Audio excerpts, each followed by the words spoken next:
the first is going to be the slide. The second is going to be an attendance playbook that we'll refer to a lot throughout the course of the session this afternoon. And the final is just a template that we're hoping you can use to take notes as we work through our conversation this afternoon. So, and I see some familiar names and pictures, and so I just want to give you a spoiler alert before we dive in. Those of you that joined us for the roadmap sessions that Scott and I hosted last month, a lot of the material is exactly the same. We're just hoping to build in a little bit more real-time dialogue. So we won't be offended if there was another session that you were considering going to if you decide to leave now that I gave you that disclaimer. But for those of you that stay with us, we're really excited to dig into this conversation about evidence-based strategies for improving attendance. So we know, that student level attendance data are really critical for school systems to be able to identify students that are potentially at risk, because what attendance offers us is insight into which students are accessing the academic instruction and the supportive services that they need to promote healthy development. And so when we see that students are not attending or not engaging, it's a potential sign that they're losing opportunities for support and in jeopardy of falling behind. And so as we work through our conversation today, what we're going to encourage you to do is think about how the highlights that we pull out of the attendance playbook might be helpful to you in tackling some of the longstanding attendance challenges that you've been experiencing this year, but also how you could work some of these key takeaways and lessons into your planning for attendance systems next year as well. So our hope is that as a result of our discussion this afternoon, each of you will walk away with some ideas for how you could measure attendance and engagement in a variety of settings, but in particular in virtual and hybrid settings. We are also going to introduce you to a framework of multi-tiered strategies and supports that really focus on building positive systems for attendance and behavior, and doing so within the framework of a multi-tiered system of support. So just really quickly for Scott and I to get a sense of who's with us, if you wouldn't mind using the chat feature to just identify yourself and your role, the school or LEA that you are associated with, and the grade ranges that you serve in that school or LEA.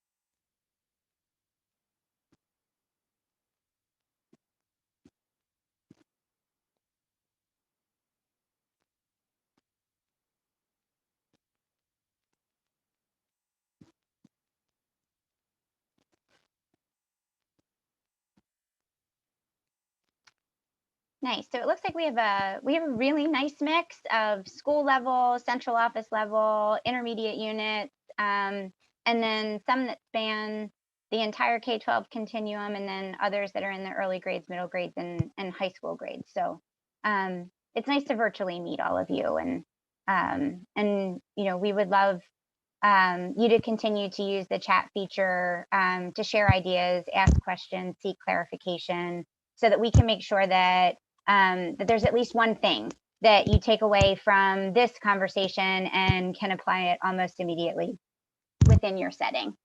So, you know, as we started off the conversation, it's the reason that we have been focusing so heavily on attendance in the work that we've been doing throughout the course of this year at PDE is because attendance really is a leading indicator of equity. It's pretty well known that there's a positive, significant relationship between regular attendance and various educational and life outcomes into adulthood.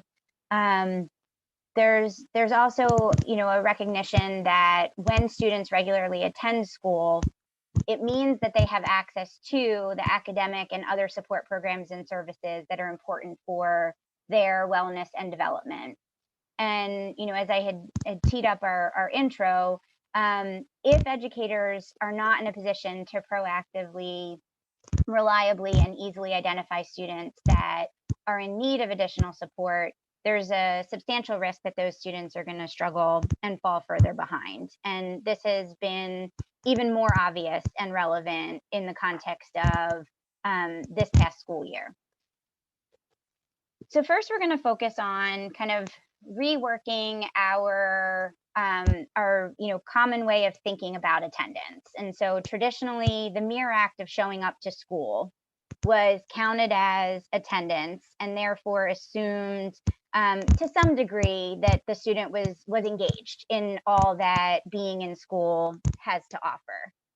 And then obviously the shift to hybrid and virtual instructional settings sort of upended that common framework that attendance equals physical presence. And so we have spent a lot of time consulting with national experts on attendance and kind of following along with the way that they have been framing and shaping conversations with education systems. And really what the resounding guidance suggests is that, in the context of hybrid and virtual instructional delivery models, but also moving forward, that school systems should really start to think about attendance as having multiple parts. There's a piece that's focused on students' access to the resources that are required for the instructional opportunities or learning activities. And then there's the engagement piece. And it's that piece around the participation in the instructional opportunities and the supportive services. And that those two components together are what really give us a very good understanding and idea of which students are benefiting from opportunities to learn, and then which students may be missing opportunities to learn because of challenges with access and or engagement. Before the immediate transition to virtual learning in March of 2020, and then the continued navigation of a variety of instructional delivery models, have really exposed the fact that few schools had experience measuring participation when students are learning remotely. And then that coupled with the fact that there's very little research that tells us how to best measure and track attendance in a virtual setting, led Attendance Works to focus a lot of the lessons learned from the work that they had been doing across the country in terms of attendance, and leveraging partnerships throughout the course of the summer of 2020 to kind of think about, in a virtual setting, what are the pieces that that contribute to a holistic understanding of students' access or students' attendance. And so in response to this knowledge gap, they created this framework that really looks at these 5 components that you see here. And when you piece information about a student across each of these 5 components, it's what gives you what you need to understand which students are potentially experiencing a lost opportunity to learn. And so it starts with focusing on, what can we tell from the latest attendance data that we have? Prior chronic absenteeism is typically a pretty good indicator that a student is likely going to need some additional supports. And then around prior chronic absence, this new framework from Attendance Works now adds 4 other components, looking at contact, looking at connectivity and access, participation, and then the presence or absence of positive relationships. And so in that attendance playbook that that we shared in the chat at the beginning of this session, you'll see a page where you can kind of unpack each of these 4 components of contact, connectivity, relationships, and participations at your own pace and with other members of your system team. But just really quickly, we can look at, when we talk about contact, what we're thinking about are measures that tell us for which students we have working contact information, and backup information that if we need to connect with the family, we know that we can. Connectivity is really looking at measures of the extent to which students, families, and staff not only have access to the technology and other resources that they need to engage remotely, but that they also have access to the supports to use those tools effectively. When we talk about relationships, we're looking at the degree to which families and students feel connected and supported in a positive way to at least one adult within the education system. And then finally, participation is focusing on the extent to which students are demonstrating behaviors that suggest that they are engaging in the learning process, or that they're engaging in the services that are being delivered. And so in a moment, we're going to pause and have you reflect on, as you think about the way that your systems have been measuring attendance this year, how many of you have a measurement strategy that incorporates any one of these four attendance categories or components of this framework? But before we turn our attention to that, I do just want to reinforce that having access to this information is the first step. And then the second step is really analyzing this information in a manner that helps us begin to identify patterns within our system. And so it'll be critically important to ensure that the data are broken down by school, by grade, by race and ethnicity, home language, disability status, zip code, in order to not only identify individual student needs, but also to position your system to identify some potential patterns that signal inequities, so that allocation of resources can be done in a very data-driven and informed way. And so throughout the conversation this afternoon, Scott and I have kind of secured some spotlights from LEAs and schools across the state of Pennsylvania that we've been working with in our school improvement system. And for each spotlight, we've attached it to one of the big ideas that we're focusing on during this session. And so this first spotlight is from William McKinley School in the School District of Philadelphia.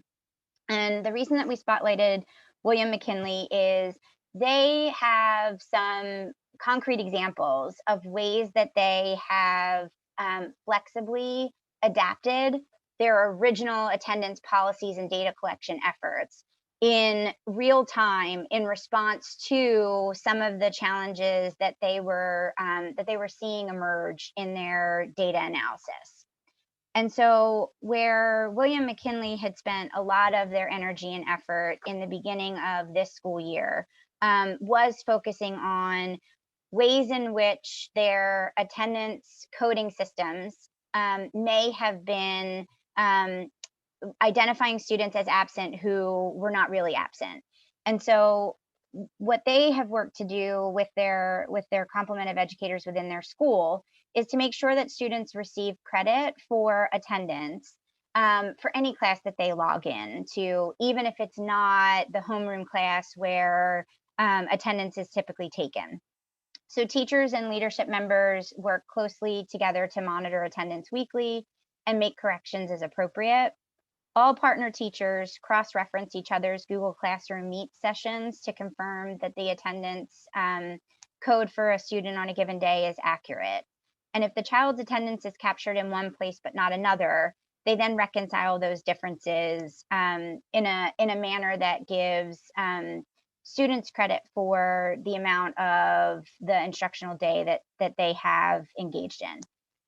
Teachers also communicate daily with parents using Class Dojo to verify attendance.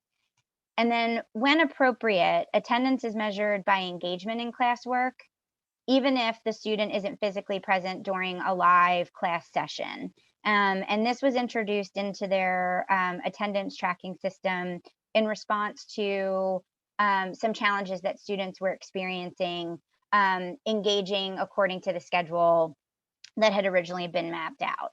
And so when those flexibilities are offered to a family, students can be marked present by completing the work.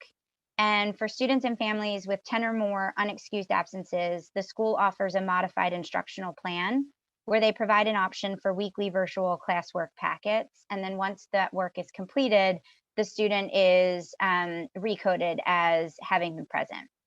Attendance is also counted for students who attend optional drop-in office hours, where staff members support students in completing the work. And so this is just one example of a school that has really worked hard to collaborate with families to determine what options might be the best fit for how student attendance is measured and coded. And so let's pause for a second. And if you open a browser and type in the link that you see here, HTTPS://POLLEV.COM/ROSEMARYHUGH971. This will take you to a poll. And we've just given you one prompt. We'd love to get a sense from those of you that are with us this afternoon, how many of your attendance measurement systems include some of those additional components that were introduced in the Attendance Works framework. So I'm going to leave this up for a second, and then we'll go out over to the poll.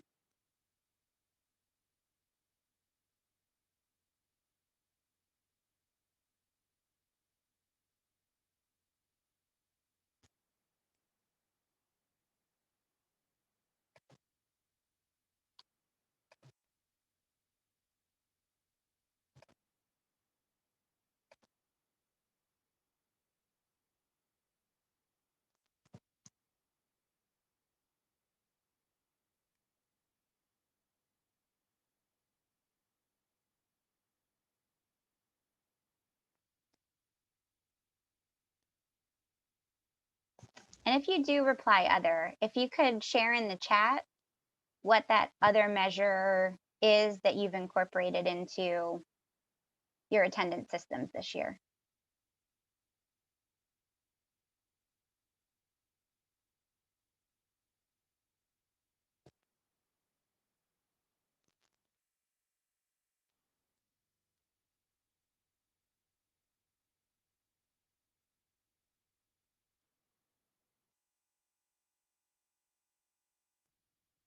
So this is great. It looks like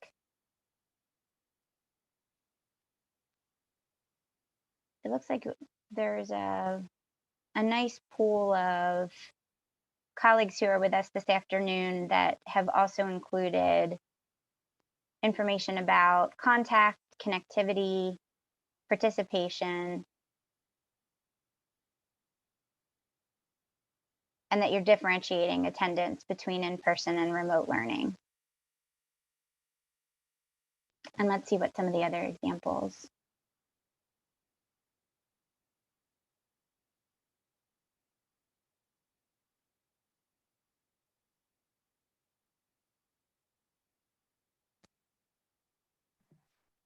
Rosemary, we're getting some comments in the chat for the other that look to be exit tickets, also related services. So those services such as counseling, OT, or speech are also being utilized. It's great, thank you.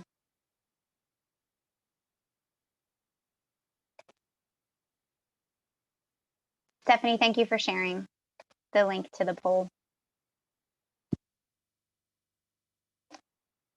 So we can pause there, but those of you who haven't had a chance to respond yet, please do go ahead and take a moment to share your responses to this prompt, and then we'll keep a close watch on the chat to see if any other ideas are included in response to that other item at the bottom of the survey.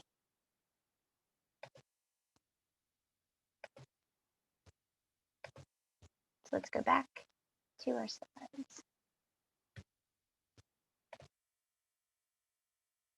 So what we're going to ask you to do for the remainder of our time together this afternoon is to pull up the link to the attendance playbook that was shared in the chat in the beginning. And then I believe I just saw,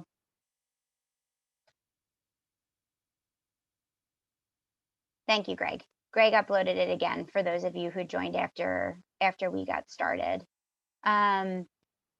So as you now start to think about, what you're seeing and learning from the data that you're collecting in terms of which students are struggling with attendance and engagement, the next piece that's critically important is to kind of learn from, as best we can, what research and what prior experience tells us about what strategies have evidence to support their effectiveness in improving attendance and engagement.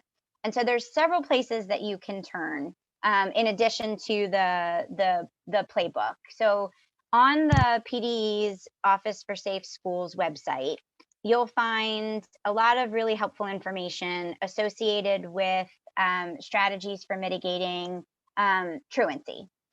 In addition to the Office for Safe Schools website, we have also been partnering with the Chester County Intermediate Unit to compile a list of evidence-based strategies.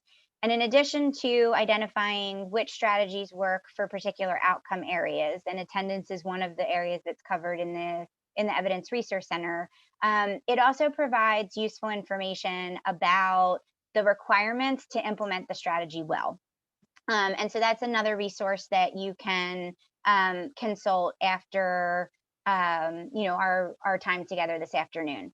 And then finally, what is probably a bit more timely and focused tool, which is why this is the tool that we're going to ground the rest of our conversation in, is in this attendance playbook that was created out of a partnership between Attendance Works and Future Ed.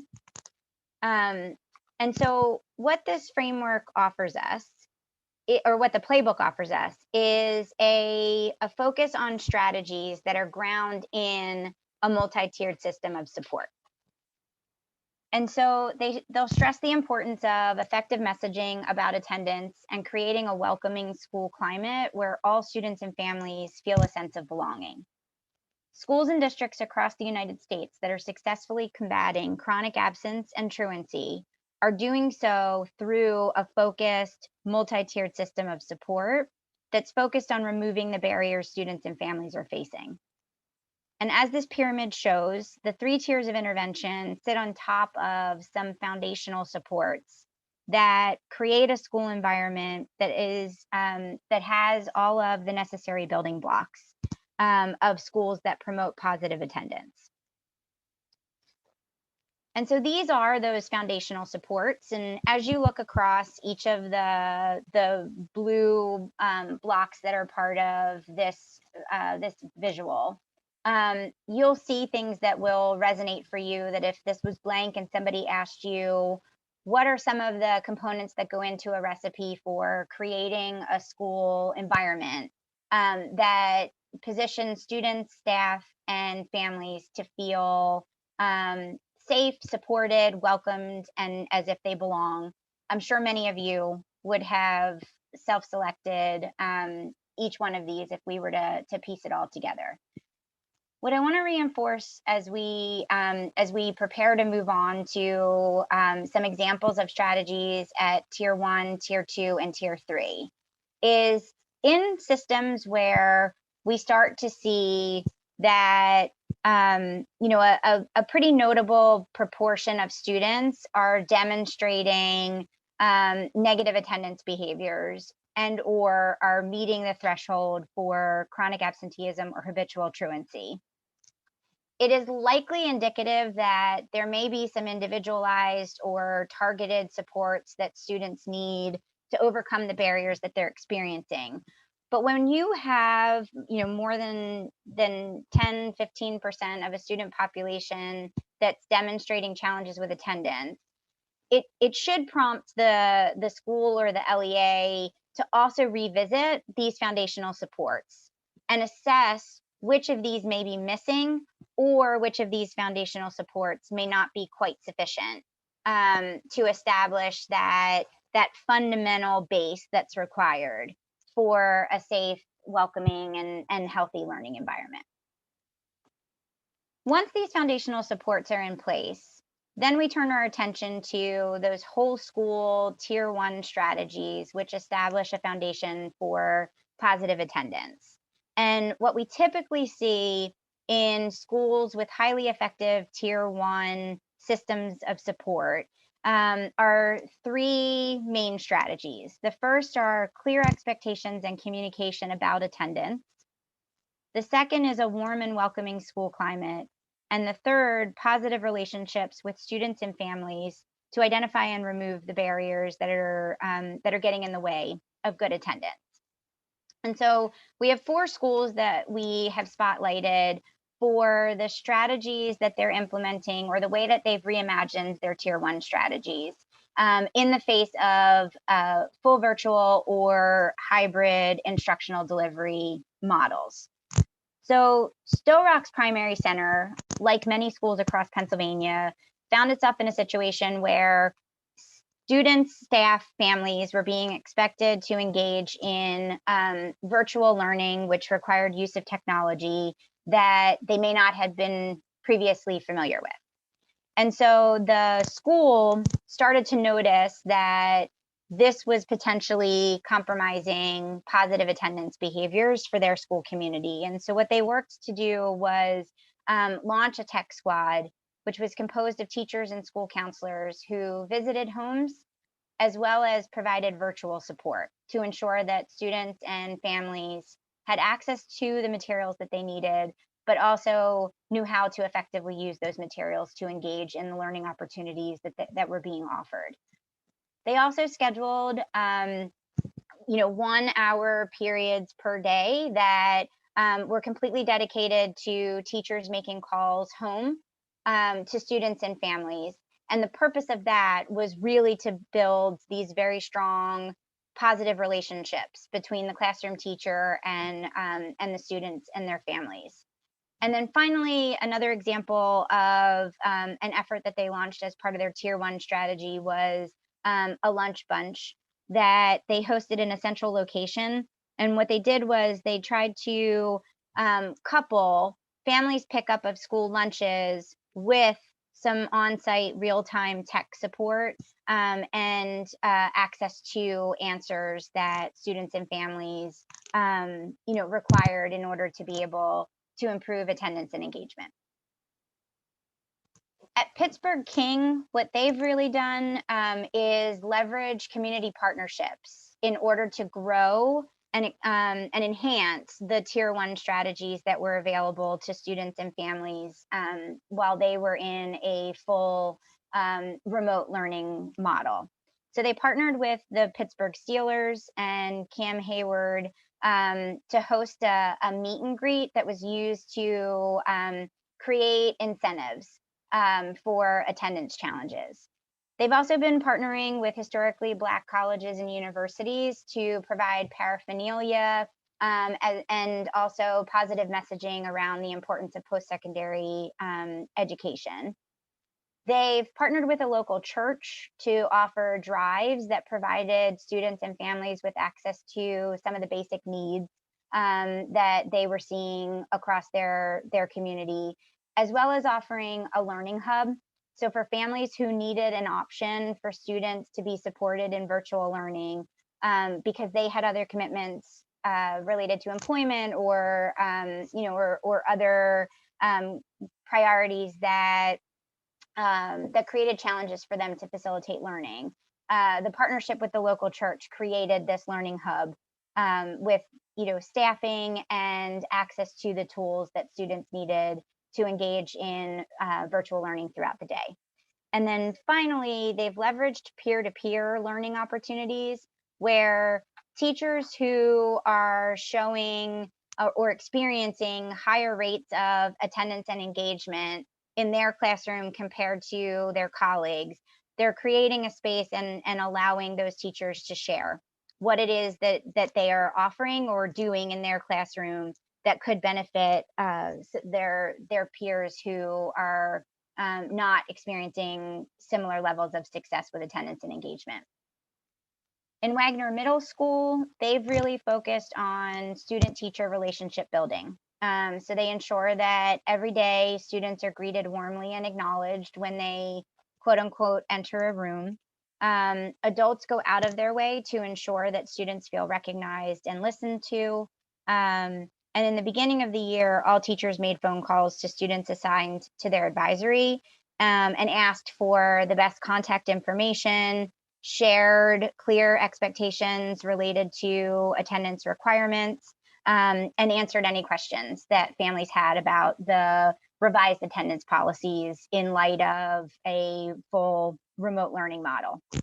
After students missed a day, counselors, teachers, and deans held conferences with students and their families to review attendance goals and collaborated with the family to mitigate any challenges that had contributed to the student's absence. The dean makes monthly home visits if there's not an updated phone number, and school counselors make check-in calls to provide positive feedback for students who have made progress in their attendance and class assignments.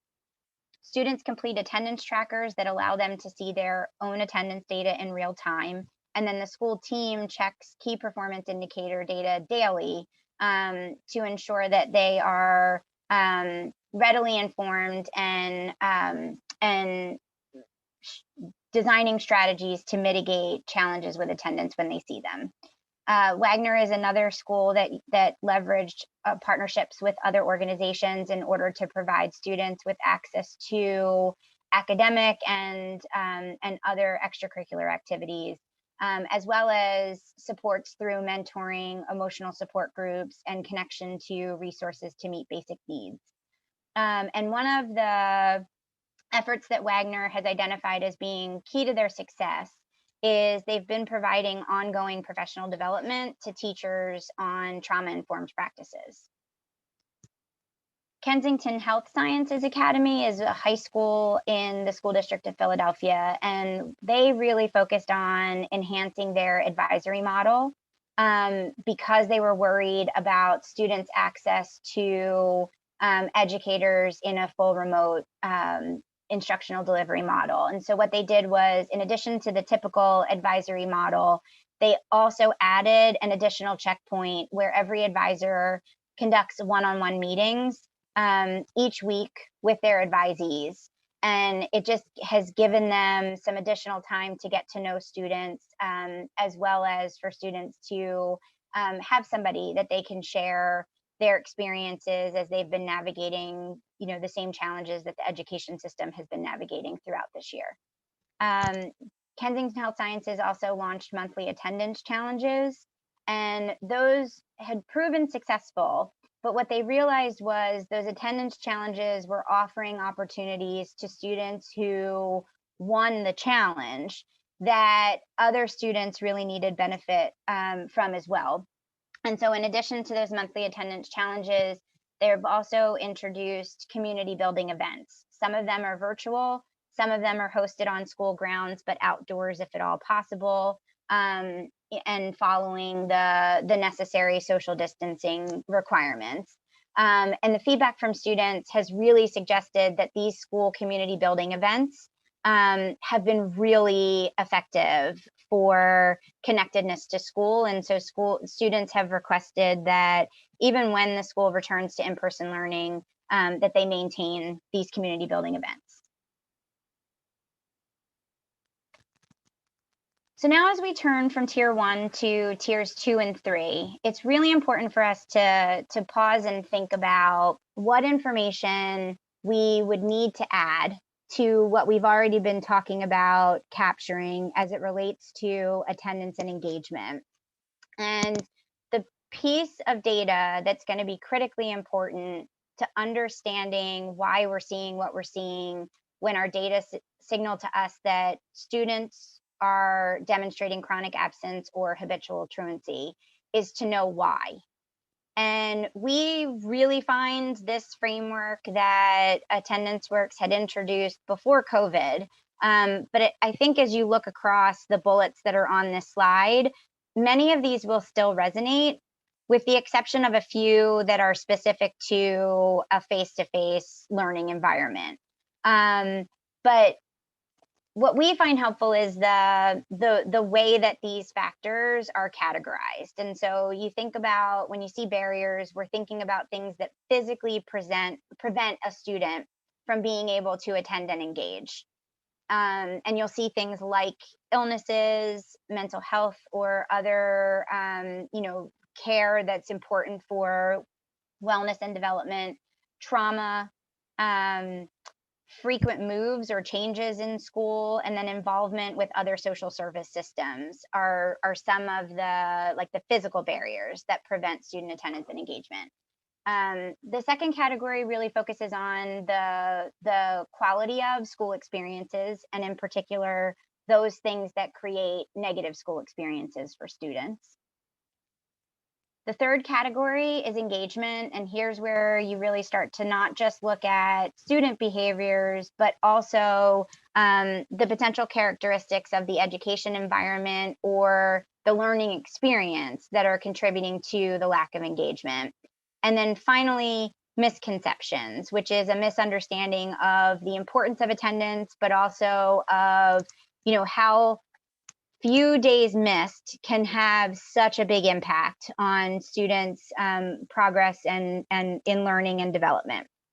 And so as you listen to these two spotlights that we have for tier 2 and 3, and then we'll open up for some discussion, we're going to encourage you to think now about how your system is currently tracking information that not only helps you identify which students are struggling with attendance and engagement, but more importantly, then for those that are struggling, really understanding why they're struggling. And so for tier 2 strategies, we're spotlighting John Harris High School in the Harrisburg School District because they recognize that in a virtual learning environment, one student group that they were concerned about, among many, but one of their specific targeted strategies for tier 2 was focused on students that are English learners. And this was based on a review of prior chronic absenteeism data that suggested that this was a student group that may be at higher risk for attendance and engagement challenges.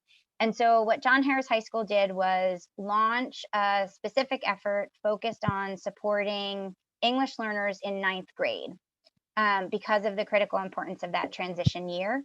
And so they had an interdisciplinary team that hosted conferences with students, families, and the school team. And in particular, paired students and family members with a mentor that speaks the same home language as the family.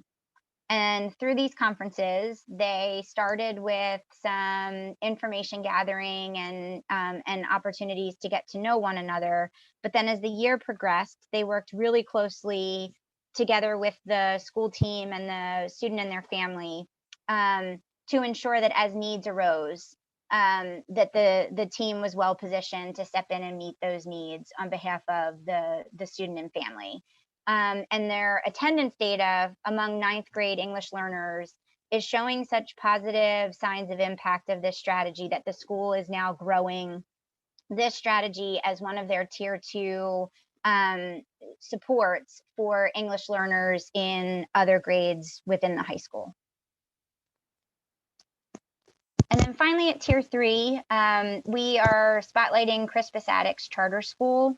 Crispus Attucks is a school that is created specifically to serve some of the most vulnerable students. And so the students that they serve are significantly overage and undercredited.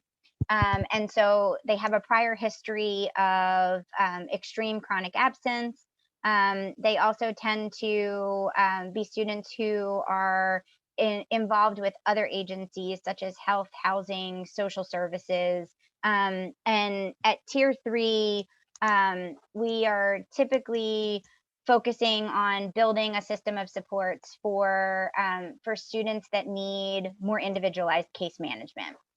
And so that is exactly what Crispus Attucks Charter School has introduced to their tier 3 strategy.